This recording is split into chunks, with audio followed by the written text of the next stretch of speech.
Hello grade 3s, I would like to show you how we do vertical addition without carryover.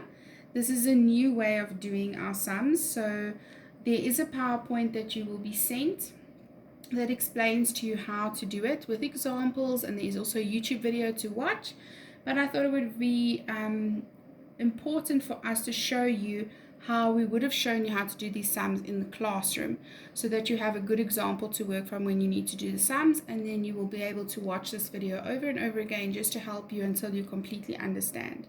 So I'm going to do 3 sums. I'm going to do a very easy one, and then I'm going to do 2 little bit more challenging ones just so that you have a variety of examples. And I will be doing the sum horizontally, and then I will do the sum vertically in the new way to show you how it works. When I do the sum horizontally, it's just a little bit of revision on how we have always done the sums. So you'll remember in class we've taught you that when we work horizontally we work across because we are working with the horizon which goes across. So we do the sums going this way. When we do the new way, vertical addition, that means we do the sum going down. So horizontal will be across and going vertically will be going down. So how we've always done our sums is we know, in my class I always say that this is like a cake. It is already baked and you cannot take it apart. So it stays at 12. Then we break this number up. We say plus the 20 plus the 5. So here you will have 12 plus 20, which will give us 32. 32 plus 5 will then give us 37. So your final answer here will be 37. Now, with a vertical addition, we have a way of almost testing our answer, but we won't always do horizontal first and then vertical.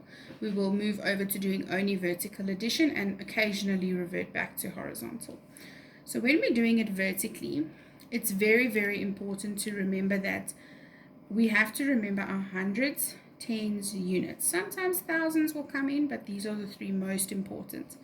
All the numbers have to remain underneath their heading in their family. So all the units have to be underneath one another, all the tens, all the hundreds. If you don't keep the numbers in their families together, they will get muddled up and you will add incorrectly.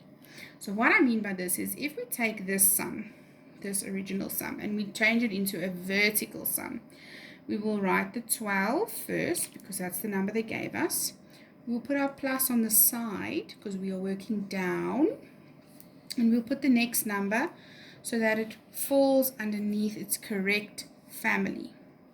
So we know this is the units, this is the tens. All the units have been placed together because we know the 2 and the 5 are units. All the tens are together, the 1 and the 2. Essentially, this is a 10 and a 20. And then we draw 2 lines to be able to show where our answer is going to be in. You could pretend that's like an equal sign. And then you basically work from top to bottom. But you always start with the units. So we always work from the units backwards. Okay, it's very important that you start at the back and work your way back that way. So we will start on our units and we'll say 2 plus 5 gives us 7 and 1 plus 2 gives us 3. And you will see that both answers are the same, so we know that we've done this correctly.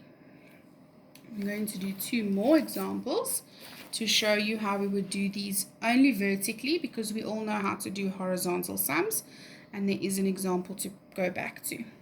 So when we work vertically, remember we said we're going top to bottom and we always start with our units. So we're going to write the number out, the sum out first. We'll say 32 plus 27 and we'll pretend equal sign. Then we start at our units and we always work backwards. So 2 plus 7 is going to give you a 9 and 3 plus 2 gives you a 5. And then the next sum, a little bit more difficult but same principle. We write the sum out. We say 121 plus 236 and we say our pretend equal sign.